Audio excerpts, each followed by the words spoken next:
Welcome back to part 6 of JSX Deep Dive.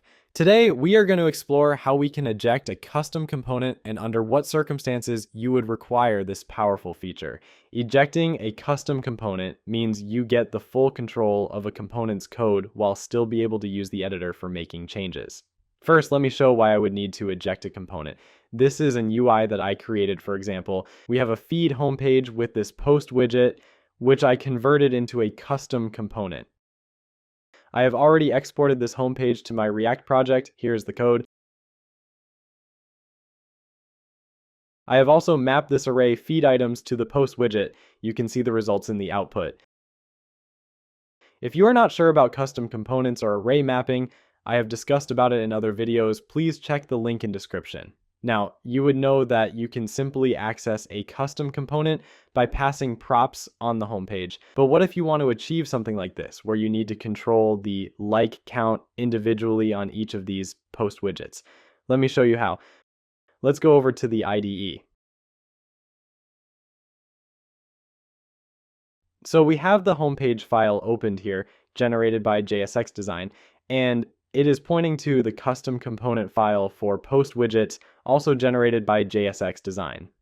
As a thumb rule, we do not recommend altering the code generated by JSX Design. Instead, you can simply eject this custom component to get individual control over it.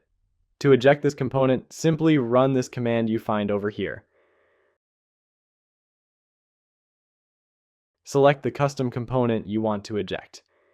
And now you can see that you have generated a third file inside the ejected files folder. Let's open it.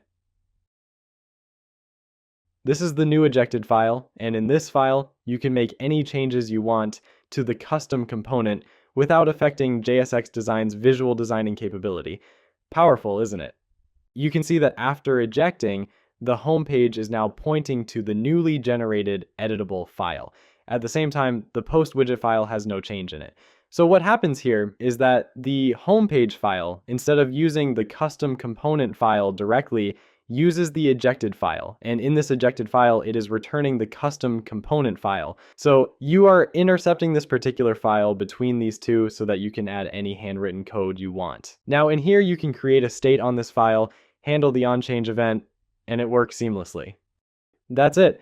This is how you can achieve individual control over a custom component by ejecting, and that too without losing the visual editing capabilities provided by JSX Design. I hope you can do much more using this powerful feature. Thanks for watching. Subscribe to the channel for more deep dives and tutorials on JSX Design.